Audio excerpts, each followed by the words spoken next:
All right, cool.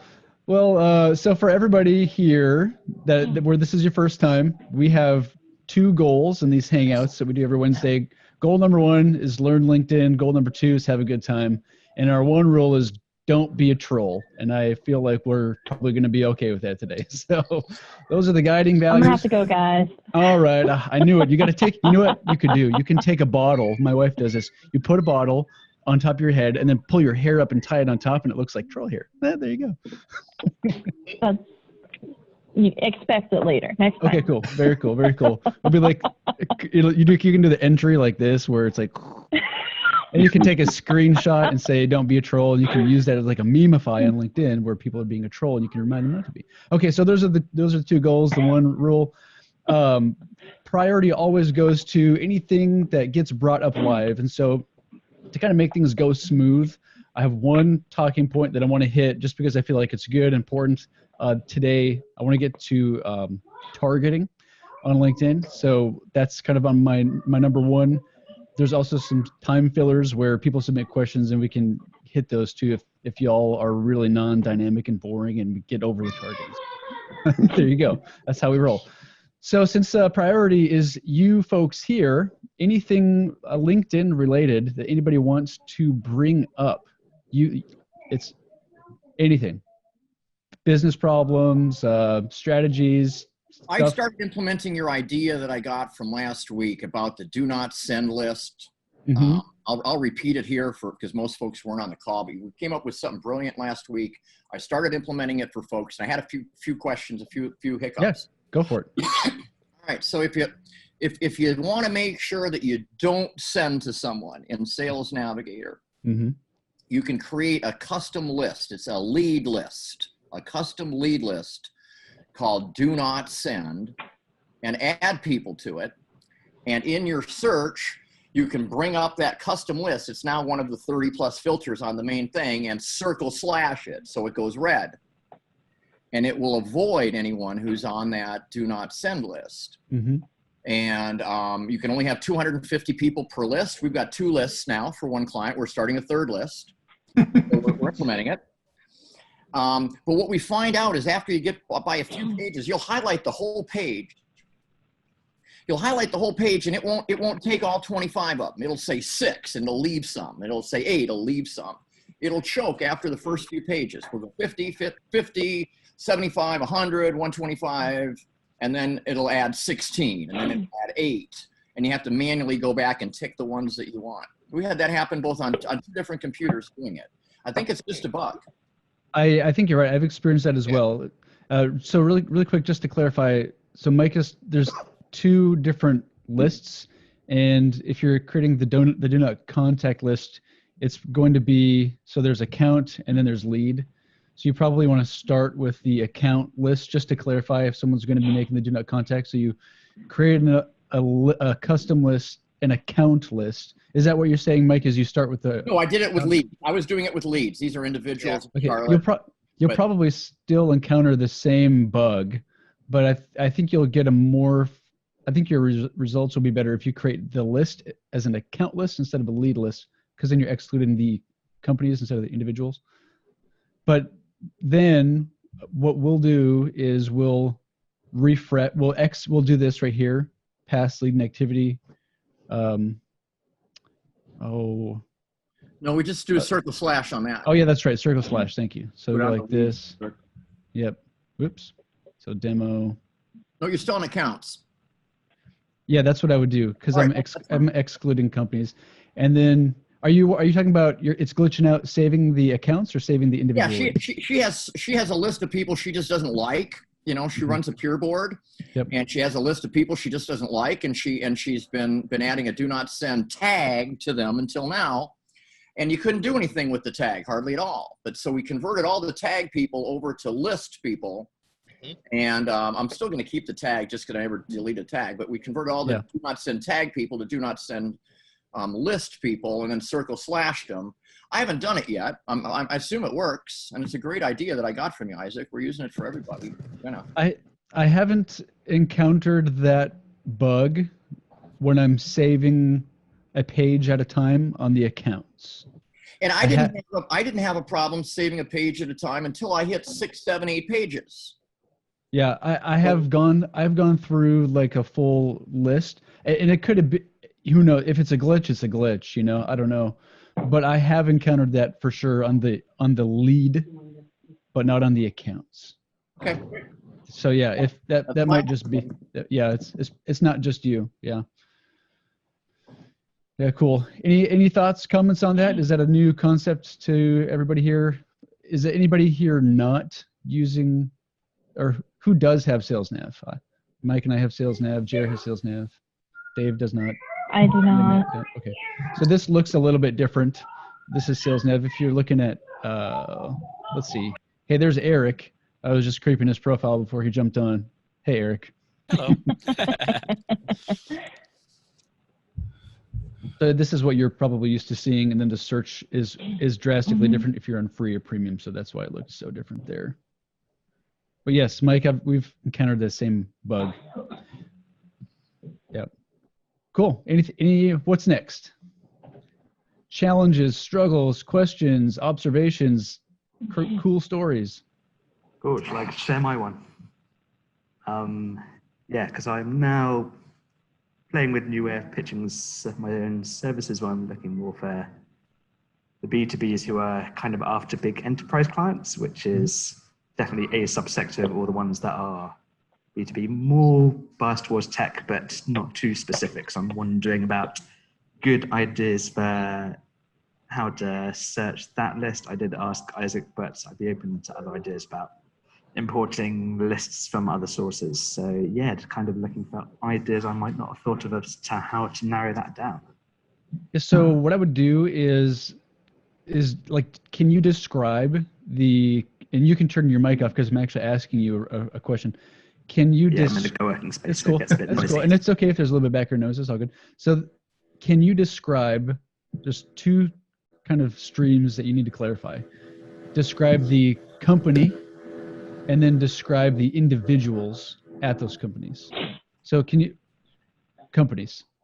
Sure. So the company, one that would be typical is maybe kind of 50, 100 person kind of company, often tech oriented. I mean, I've got a client at the moment, which is even though how big they are, 1,000 people or something like that. So generally on the bigger end of the scale, who are starting to track lead quality, they're running paid ad campaigns, those kind of things. They're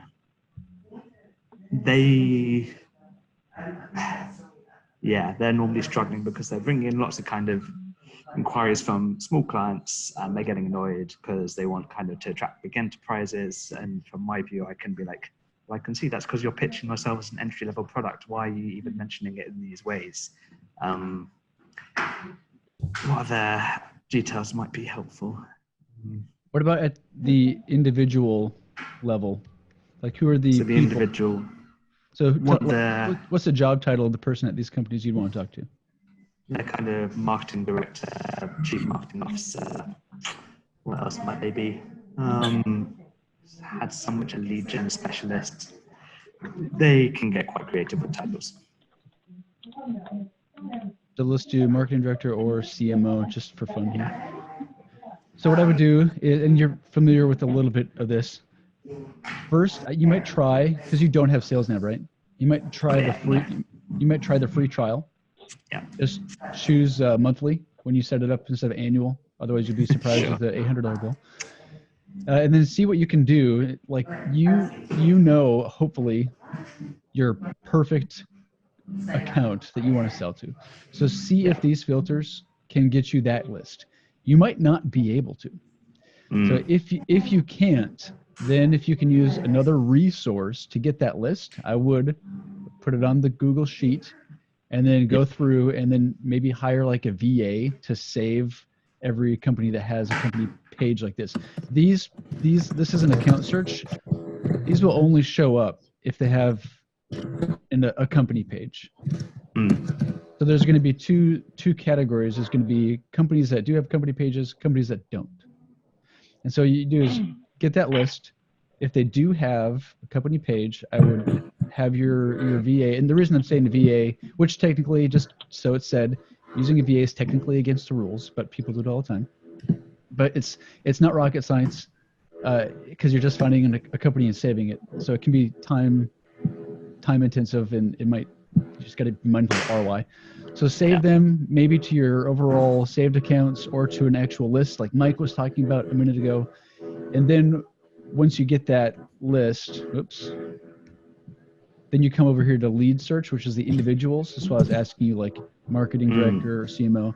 And then you're going to search within either that list, or if it's just one big bucket, search within your saved accounts.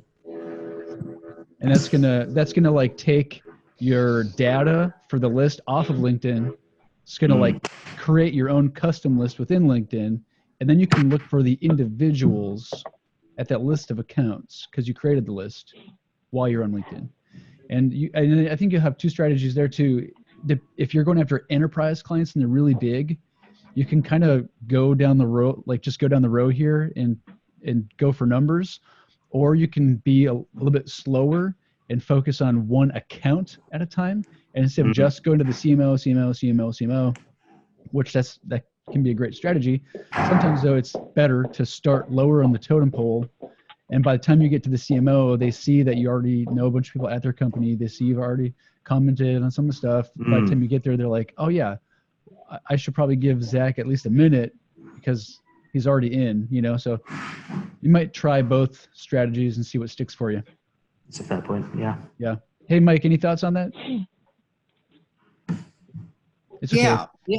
So what I learned from you there is pick the companies first, and then you apply the filters instead of to 650 million people. Apply them only to people that are attached to the company page of those companies. Is that right? Yeah, it's a good practice if you can swing it. Sometimes though, and I don't think that's best for everybody across the board. We'll work with people where it's industry agnostic, so it doesn't really matter the industry. It's really heavy on just job title. And if what you sell is really appealing to that job title, you can skip that step of starting with accounts and have great conversations en masse. So it's not across the board, but if you're doing enterprise, I would start with the account. That's just me, but yeah, that's cool. Yeah, good thoughts, folks. I'm gonna stop sharing my screen, unless. There you go. All right, Estefano. Hey, what's up? Yeah. What's on your mind? What's on your mind?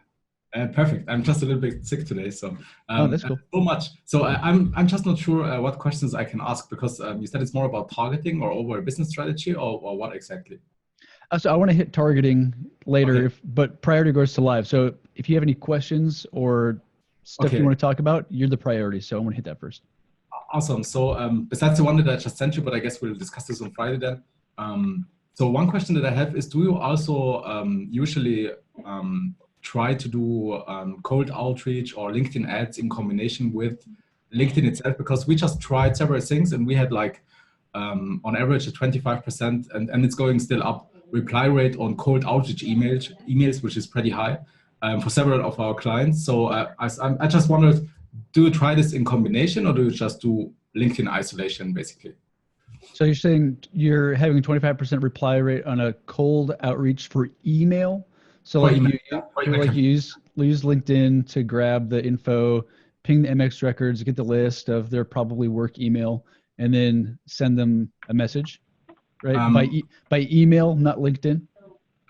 Yeah, we tried both, but we did not grab the email address from LinkedIn. I had a VA who did research for companies that were interesting to us, and then we did outreach there. So I just wanted to know maybe if, for example, you're not able to get somebody on LinkedIn or they do not accept a connection request, if you just try to get them on cold email then later on. Yeah, I've done both. I think where it becomes a slippery slope is where you start going from, I want to talk to this person. There's a reason for me to talk to this person. I'm going to send them an email from my email versus grabbing a huge list and then putting it into a campaign software. It's a slippery slope. You could probably do all right, but you lose quality pretty fast. with the cold side of things, you know. I have a friend here in town where they're more enterprise, like they're going after bigger companies. And what they'll do is, like, he goes, I know I want to work with this company. I know they're a good fit. He'll work his way through the employees, and the people that don't reply to him on LinkedIn, maybe they don't accept the connection request, so you don't get their email. He'll try and find their email, and he'll use what he's already done in real life in part of the cold email. So he'll say, hey, I've talked to so-and-so and said so-and-so to so-and-so. And then the reply rate is also very high because you've already done more of account-based activity. So they feel like you're already part of their work circles. Yeah, But that's also harder to scale. Like I was saying, so plugging that into like a software is not nearly as scalable. Yeah, maybe if somebody can use this, we use it for referral partners for a client, because there we can be more broad and general. So for example, one of our clients has a video marketing agency, and then we had the idea to connect him to photographers that also do like pictures at corporate events.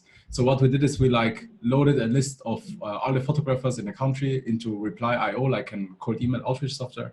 And this is how we automated it. And we got like a lot of positive replies through it. So for this, it worked. But you're right, of course, if it's like targeting an individual person, it would be too generic, and then it would be too spammy to do it like that. Yeah, it was just good for referral partners for us. Yeah. Yeah.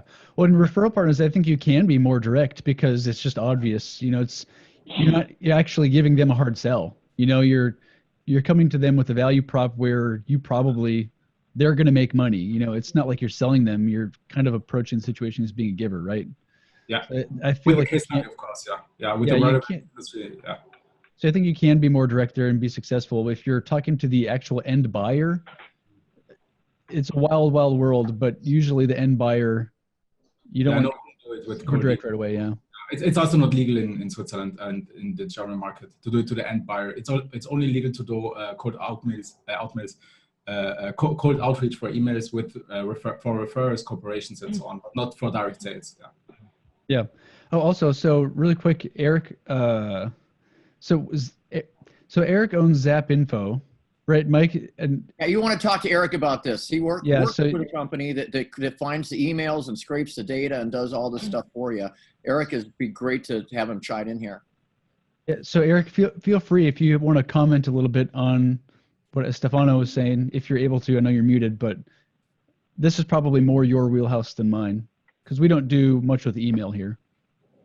Yeah, a lot of the email address lookup utilities that are out there are either looking up corporate email addresses or personal email addresses. Which do you prefer to call in or to send to, a business email address or someone's personal email or Outlook or Hotmail or something like that? If it's for referral partners, we usually just use the business email address and then it gets forwarded automatically. That's what we tested, at least, and it worked. Yeah.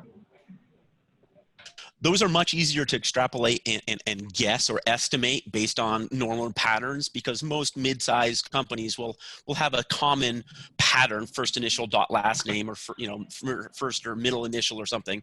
So if you haven't used an add-on or subscribed to a service called Hunter.io, they have a great add-on that is above average in finding these kinds of business patterns. Yeah. Yeah, Hunter is great. Yeah, we just let our virtual assistant do it basically, so I was not involved in it. But yeah, the Hunter is also great. Yeah, I agree. Hey, can I chime in for a minute? Yeah. Yeah, as a director of operations and at my level, I only deal with other directors. And if I'm going to reach a director, I try to find their personal email. That way I can directly communicate with them and then have them tell me who I should talk with. I never get stuck at the gatekeeper. And I find, and in my experience, when people contact me at my business email, my assistant reads all of my emails, she filters, and then she makes the decision for me. And she's my gatekeeper.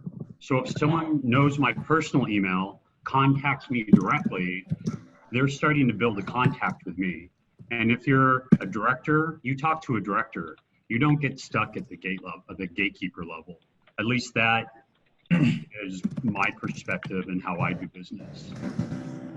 I have never thought about that with the secretary being like the hidden middleman, stopping you.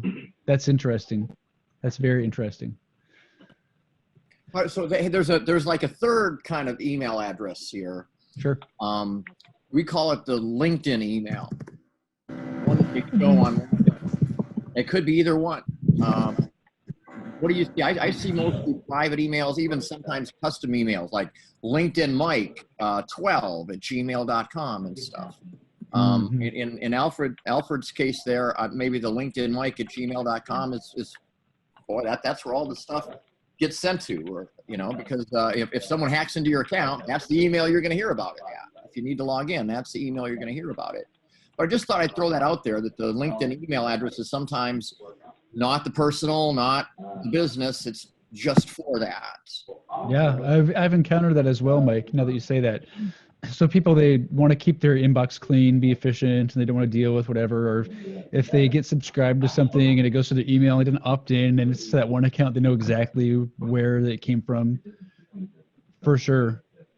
Yeah, many of the people who are using their LinkedIn profile for escaping from their current company won't use their corporate email address on their company LinkedIn. They'll use their Gmail address or something specific that's more discreet. They can look on their mobile phone. So for mobile phone lookup and or personal email addresses, sites like TruePeopleSearch.com and FastPeopleSearch.com in the United States are remarkably accurate, because your utility companies, your power companies, your phone companies provide this information for True People Search and Fast People Search. So they're very, very up to date.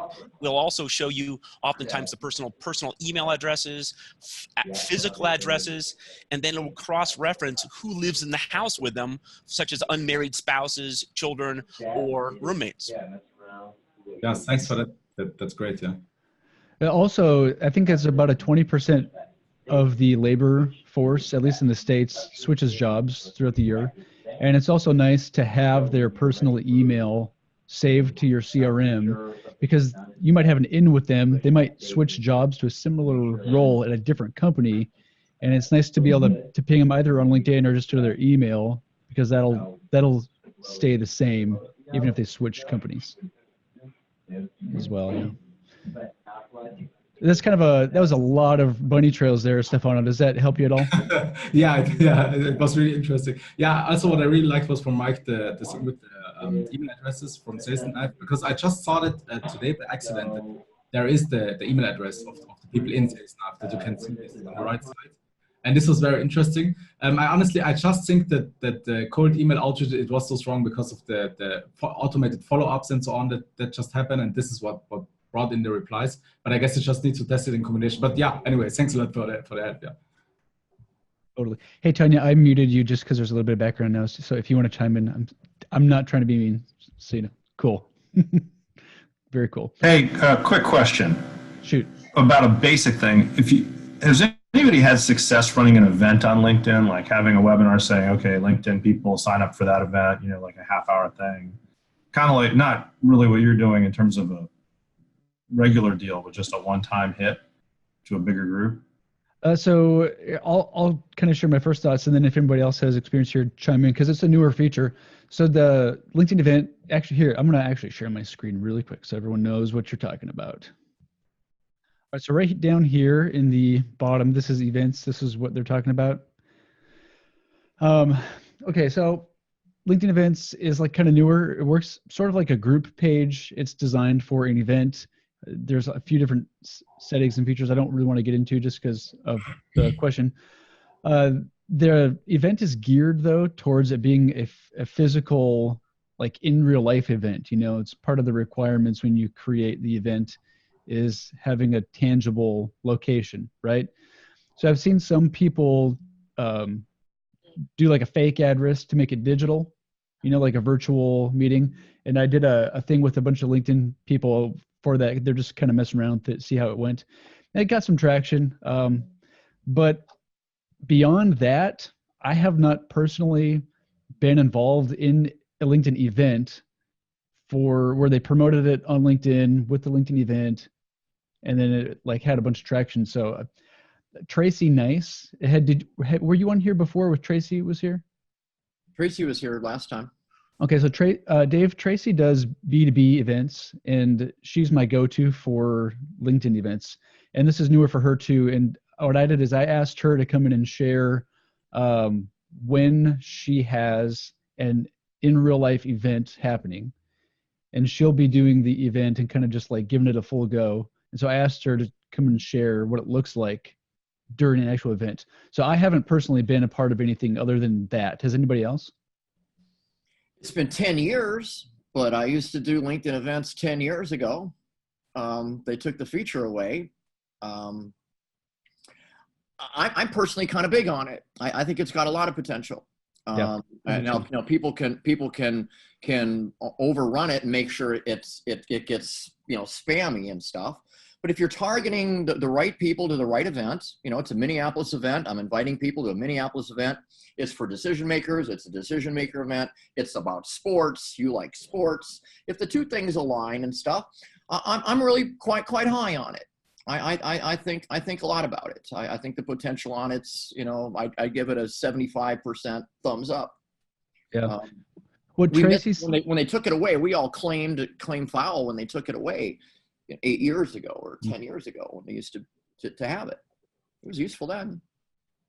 Dave, what Tracy said was, okay, so with the LinkedIn event, you can only invite your first degree connections, right? And so what she said is important to do, and she said they have been doing this just, off LinkedIn, is you want to have a group of micro influencers, is the language she used, where you want to make sure that those people can attend your event. She said even plan the event around them. So set the event, make sure they can go, invite them to the event, because you can do that on LinkedIn. And then because you can only invite your first degree connections. So make sure that you invite them, work the rest of your network for whoever actually matters that would like the event, but then have your micro influencers do the same thing where they invite their first degree connections as well, because they're a natural fit for that. So that's kind of bunny trailing. That's just thoughts. I haven't been a part of that yet. So. No, I appreciate it. I just saw it. We're doing a Facebook event, and then I was wondering how that translated to the LinkedIn environment. And yeah, it's newer.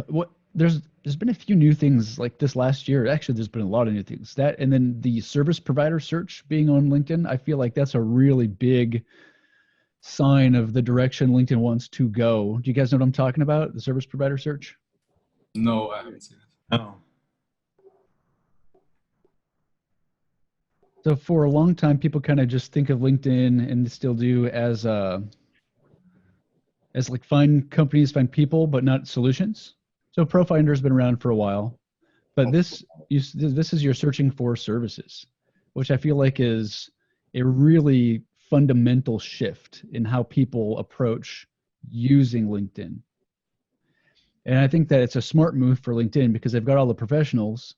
Why not, be the matchmaker here too? So marketing and anybody that's a verified service provider is going to provide So like Liz. Are you sharing your screen? You think you are? Oh I think so. Are you seeing my screen? Nope. Is anybody seeing my screen? Yeah, I see it. Yeah, I see it. Okay, there we are.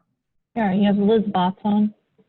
So here, Mike, I'll go back to this page. Oops, really quick here.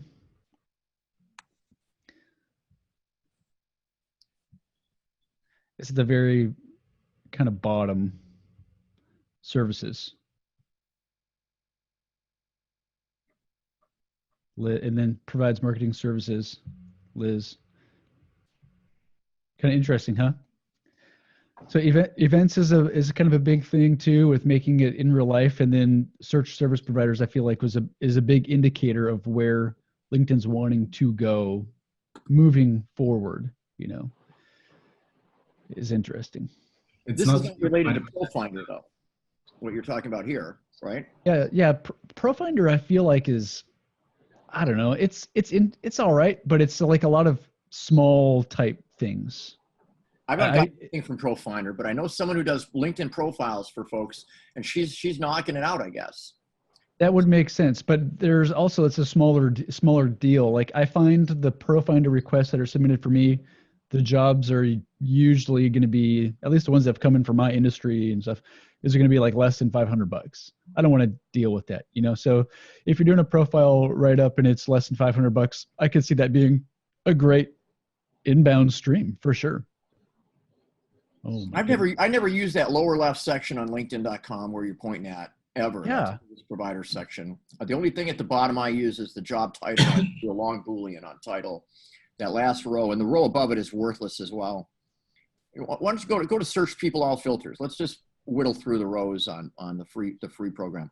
I'm presenting it at the Texas Hemp Convention next week on free LinkedIn, and then I'm going to do a little upgrade on Sales Navigator for them. The one that says connections of at the top, that's a unique feature to just LinkedIn.com. Farm in someone else's network. I love that. I don't show that to people that I don't trust, because you got to have morals to do that. We were down at the very bottom. Can we just hang on? Yeah, sure. Sorry, just because.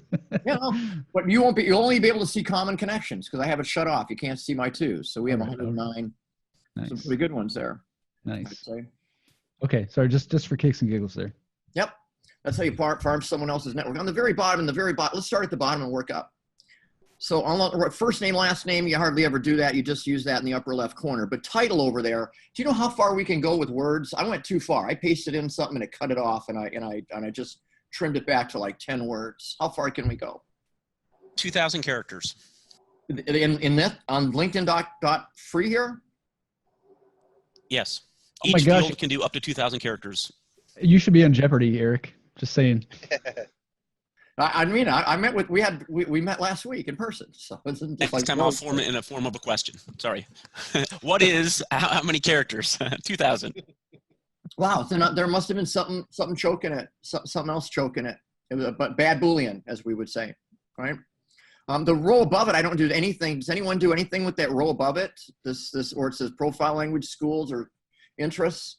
That's kind of a worthless. Yeah, I mean, if you're doing B2B sales, that's not going to be very common. If you are, I'll tell you one thing though, Mike. I do know a group of people where they do executive education. They sell custom programs for their school, and so I could see that being useful. Where if they want to target alumni of the school who are now in the workforce and use the alumni as common ground, but other than that, probably never. That's a legitimate point though. That's a good one. This next row up here, industries of a lot of interest. If you want to farm companies, we talked about that. Mm-hmm. I have a special utility. I took all the LinkedIn industries and put them into one long list, and then I categorized them into 14 sub lists. That's a good idea. If anybody wants that, I have it online. If they want to kind of dice and slice industries, so you could say like technology. There's 21 industries that are in marketing. There might be. So like within computer alone, if you just type in COMP, you'll see a whole bunch to choose from. I've got the 12 grouped together because you've got telecom, wireless, internet, and information services and stuff. That's a good idea. That's a really good idea for market research and onboarding. Why don't you pop it up real quick? The group might like to see it. Go to navigatinglinkedin.com. Just open up a new Navigating LinkedIn. We got a lot of stuff here that might interest folks here. I just want to show one thing in particular. So I got an article on inbox management, on how to clean out your inbox. That's a pretty popular one. But if you scroll on down, it's like the third one down. There's my LinkedIn industry list right there. So it takes a moment to go because it's an actual live. There it is, right there. There's the alphabet. Nice. Cool. And keep scrolling. Here they are categorized. Oh, that's a good idea, Mike. Here, I'll put this link I'll put that in the chat for everyone to have. There's a bunch of stuff at the main site. You can just backspace over to get to .com if you want to run from there and stuff. So I'll have clients that say, I want to go after marketing. Well, all right. So we go through marketing, and they usually say, well, maybe not all of marketing, or we'll say, I want to go after technology. We'll look at the technology. I usually take them all. The technology ones are killer. That's the first one I go after. They'll sometimes drop off biotech, but everything else under technology they go for. Marketing is manufacturing is the hot one. Everyone goes for that. There's 21. That's for sure. Hey, have you noticed more industries being added year over year? I feel like it was no. It's been 147 industries for the last 5 years. Okay. Hasn't been a single change. I have every code. I know the code behind it. Like computer software is code number 9, and computer hardware is code number 10. Hey, you should be in Jeopardy. Accounting That's is 47. I know that one. All right, I just thought I'd share that with the group and Yeah, stuff. that's great. Something to play with industries here, and you can literally remember you've selected all 147 industries until you pick one, and then you've unselected 146 others. That's the way to think about it. I've got them all. Now I've only got one. Now I got to work up from one. So in training, that's how I do it. And then there's some tricky workaround stuff. Notice 3s are grayed out over there, and Eric has got a little trick for why the 3s are grayed out. I mean, what if I want to go in for 3s here? Why can't I? If there isn't something in that lower right corner on the very bottom under job titles or something, if there's no field, nothing in there at all, you may never see the 3s. Just type the word president and that should be fine. Press go and see if the 3s pop up. Oops, I need to clear Now this go to guy. connections and see if the 3s pop up right there. I need to get rid of this here. Fine. They don't. So I thought I had it nailed by having a keyword in there. If you put a keyword at the top up there, put president at the top up there, I know that'll pop it up.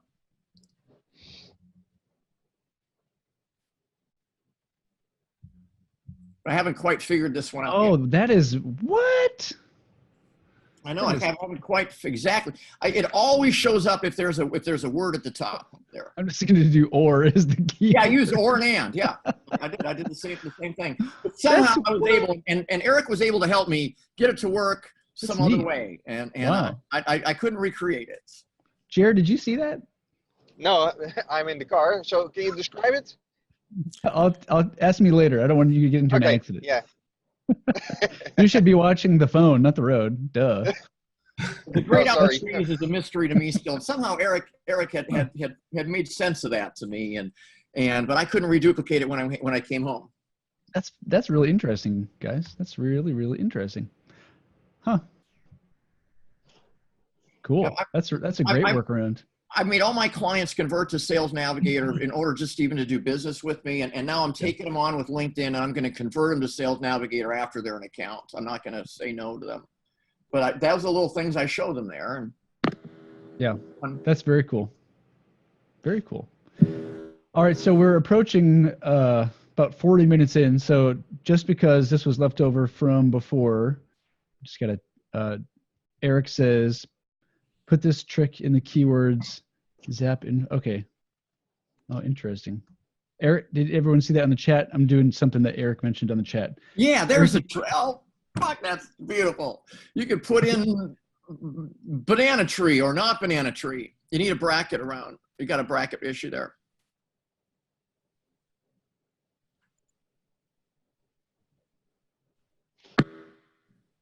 So what is this doing, Eric? What are we doing? SEP info or not? It should give you everything that is and everything that isn't. Yeah, so that's like it's like going back to 0, right? Yes, that's right. That's right. Like going 10 left and 10 right ended up at 0. Huh. That's fascinating. I'm not sure how exactly beautifully it works, but there's Eric on page 1, so we're here. Neato.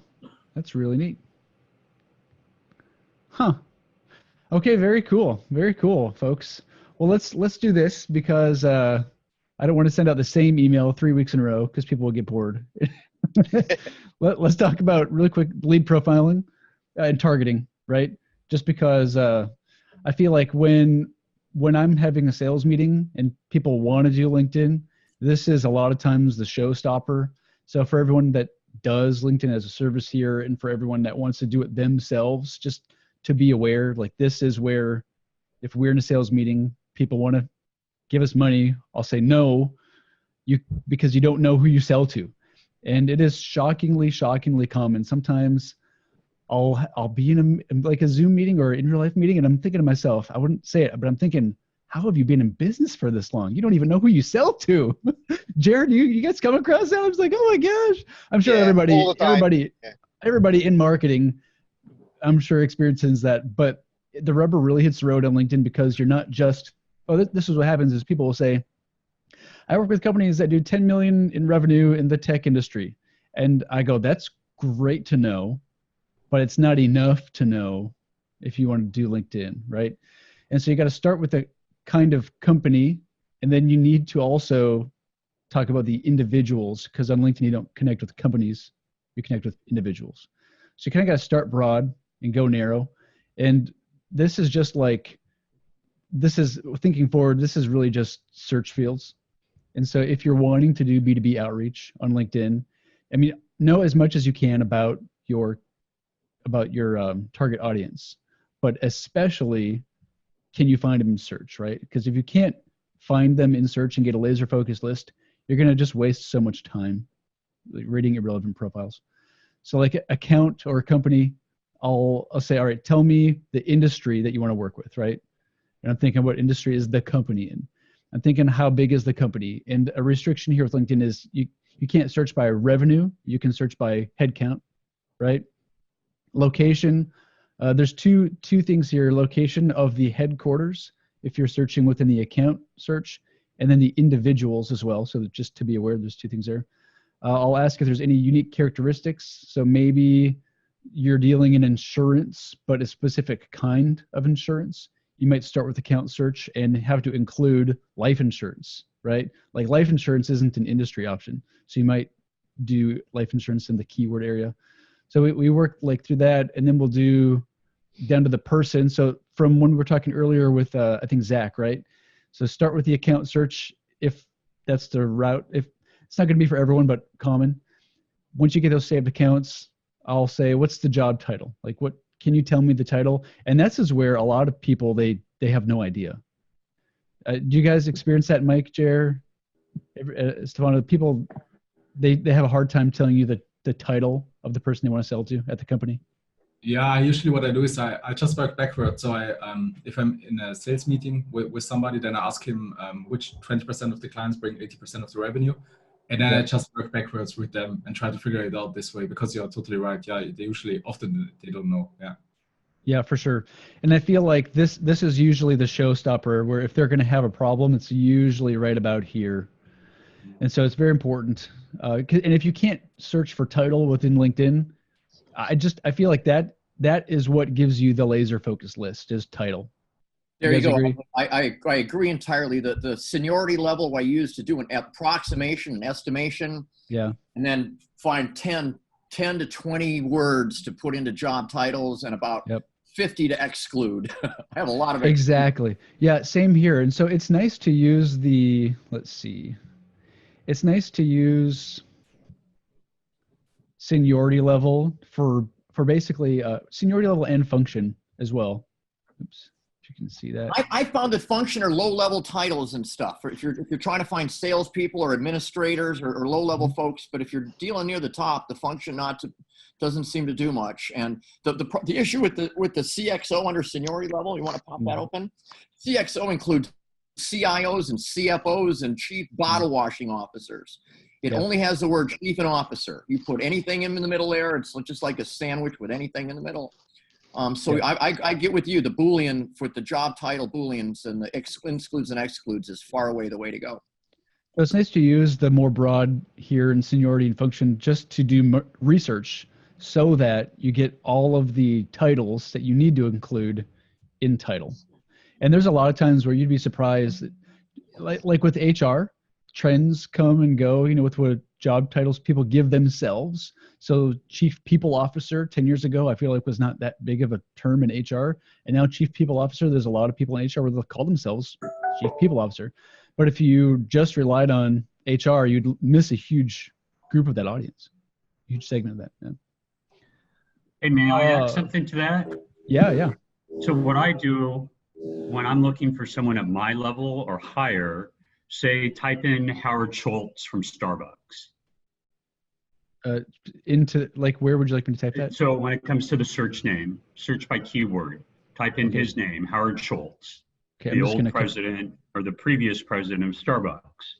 I type in his name, and then I look at his profile, and then to the right, I look at all the other profiles that are associated with Howard Schultz. Type in Jamie Dimon. Jamie Dimon. D-I-M-O-N. D-I-M-O-N. Yeah. Oh, well, Jamie Dimon shows up on mine. There you go. Chairman of the board of IP Morgan, or JP Morgan. So you click on, it brings up his profile. And then if you look over to the right, at least to my screen, it shows different people that are associated with him in some way. Then if you want to connect with him, here you're not able to connect. So go into messaging. So go up to, I don't know why yours is different than mine, but with mine, you can share your screen. Does it show message on yours? It does. Do you want to share your screen, Alfred? Yeah, Alfred, share your screen. I'd like to see your screen. Are you able to do that? If you're not, it's okay. If you are, it'd be cool. I don't. This is my first time being on the call, so let me just kind of give you the tips that I do. Sure. So say Jamie Dimon. I go into his. It gives me the option of message or other.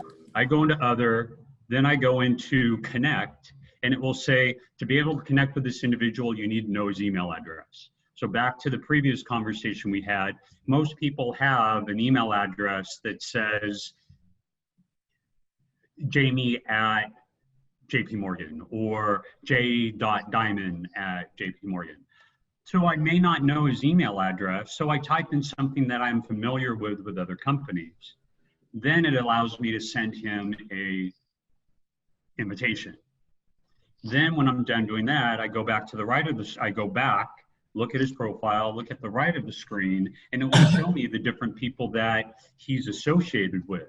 So if I want to deal with other executives, I look at his list, and then I'm able to target these people. So I use LinkedIn at a high level because I'm at a high level. I don't use it as a low level trying to get in through a gatekeeper. The only time I did like the idea that you can go in and add people at a lower level because they do accept you as a connection. So then when you do go at a higher level, the people at the higher level says, oh, you know, some of these different people at my company, I should talk to you. Just for trust. Oh, exactly. Yep. So if you look at mine, I have a lot of lower level people to build trust at the high level, but I only talk with the high level people. Yeah. So next time I'm on the call, I can learn how to share my screen and I can show you, I can do a screenshot and show you guys. Sorry, today's my first day. Hey, it's great. I'm glad you're here. I'm so glad you're here.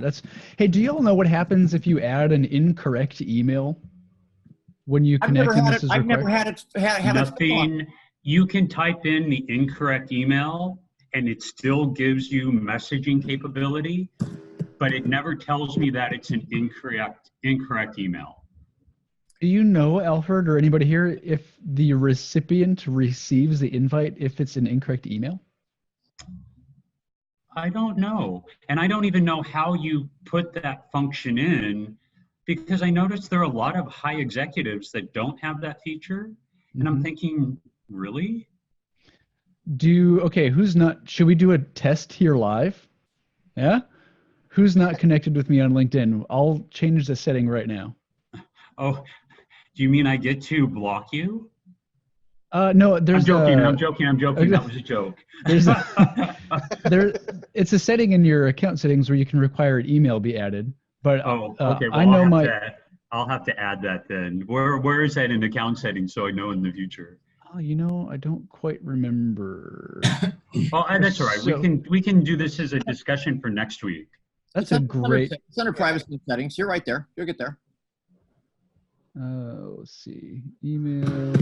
I never saw anything who can message you. So we're under communications. Who can reach you? Only people who know your email address. Okay. Or appear in your imported. So is anybody here not connected with me? Because then I know my email address is isaac@ezekiel.io, so you can add a different one and I'll still I'll connect with you afterwards if it's wrong. Somebody? Anyone not I connected? feel like I might be connected with everybody. That's a test we'll have. I'll do it later since we're running up on an hour here. This has been fun though. Okay, cool. So should we talk about that next week? I like that topic. I like that. Alfred, that's great insight. Thank you so much for sharing that. Let's see. Eric shared another link, craft.co, to find target account. Oh, that's great. Is Zach still on? Zach is not on. Okay, cool. Can I ask one question to the group? Would love to ask one thing. So who do you guys think would benefit, or based on your experience, what are the companies that benefit most from LinkedIn lead generation? I mean, obviously everybody who has a target audience that is on LinkedIn, but is there like a parameter like where you say like the customer lifetime value is above a certain threshold, or who do you think is like this ideal target audience for it? In my experience, it all comes down to what do you sell and what's the annual value of what you sell, right? Mm-hmm. So if you're going to be doing like no automation on LinkedIn and you're talking to people back and forth, I feel like the sweet spot is annual client value not less than 8,000. And I think that what happens is because the hidden cost of LinkedIn is time, right? So the smaller your annual client value is, the more tempted you are to use automation because your financial returns are less. So the more expensive what you sell, it becomes more worth it in the long run to invest more time into closing the deal. So your product cost is a big deal. And then how desirable is your product? If what you sell is like pulling teeth at the dentist office, it's going to just take a lot more time to get people to convert to your sales funnel. If it's desirable, it's going to be a lot easier, right? Yeah, it plays right into what AJ told me when we were in a call, because they do, I guess you guys know him, and because they do like paid LinkedIn ads, and I asked him the same questions, and the question he told me, the important thing is that the customer lifetime value is above 15K, because then it almost always works. The only issue that you have is when you advertise on LinkedIn, because I come from YouTube marketing work, but when you advertise on LinkedIn and you want to sell, let's say you have a lifetime value of 15K, then to be statistically significant, you need to spend a lot of money, usually like around 15K at least, just to see if it works or not. So this is the problem with doing it. So This is why I think LinkedIn is more interesting, because you can spend the VA's time, which you can get for cheap, and this is much better to test it out. Yeah. That's a great point. It's definitely a pain point where 15 grand is a big investment. I mean, if you're like a multi-trillion-dollar company, it's like, but for a lot of companies that want to advertise on LinkedIn, 15K just to see if it would work, that's tough for a lot of companies. It really is. I'll say this too, is I've heard AJ say this and I've observed it on the organic side, so not paid. Sales funnel, having the sales funnel is super critical, because a lot of the leads that come in on paid and organic, they're going to be top of funnel. And if you don't have the processes in place to nurture that lead as they go from top to bottom of the funnel, you're going to lose it, and you're not going to have nearly the ROI. And with organic outreach, the investment is not money like paid, it's time. Now, when you say sales funnel on LinkedIn, do you drive them like to a page, or do you mean you call them and then you just keep following up with them? Or is it like typically like opt-in emails and so on? It depends on what you're doing. So when I say sales funnel, I'm thinking you have a CRM, you might have an email funnel all connected depending on what you're selling. A way to easily stay top of mind as they go from I'm kind of interested to now my company is ready to make a purchase, because that's a very small percentage of your network will be ready to buy now. The vast majority are not ready to buy now, but it's really easy if you've got a great product to give a call to action when they're more top of funnel, especially if it's just their name and email for later. Sure, why not? But if you don't have the funnel set up to stay in contact with those conversions off of LinkedIn when they were top of funnel, you won't have nearly the ROI. Yeah, and I've made that mistake for a long time. It's like, well, just talk to me when you're ready, and then I'm just like, dang it, I should have brought them into my ecosystem last year off of LinkedIn, where I can do a better job, in other ways as well. Yeah, what we did in the dating advice space, the way it works, I mean, there you have, of course, a much shorter sales cycle because it was self-help for just normal guys, so B2C. And what we did was we had like a 6 months to 1 year follow-up. Like every 4 days, we would send out just a short tip because whenever they are ready, they can just get back to us. And this is like the thing that worked the best for us. Yeah, always just a short tip, just to be there. Yeah. Yeah. Yes. Same idea, different customer, different platform. Yeah. Yeah. Yeah. You could be a T-shaped marketer and just switch the vertical from YouTube to LinkedIn. Probably do all right. Yeah. Cool. Thanks. All right, we're rolling up on an hour. Any final thoughts or comments on that before I push this big red end button? Right, I'm going to try my hardest to make it next week. I'm at a conference, but I'm going to try to find a way to sneak out. This is part of my weekly routine. It's so much fun. I appreciate part of your group. I really enjoy the way you do things here. You've got a great style, and you bring cool people in. We talk about neat stuff. Thanks, Mike. It's the highlight of my week. Yeah, thanks a lot. It was really awesome. Thanks for appreciate the time. Yeah. You bet. So we'll see y'all later. Yeah, Have a great week. I appreciate it. Yeah, great job. Definitely. Everyone. Thank you. Thanks so much. Thanks, Tanya. See y'all. Bye. Bye.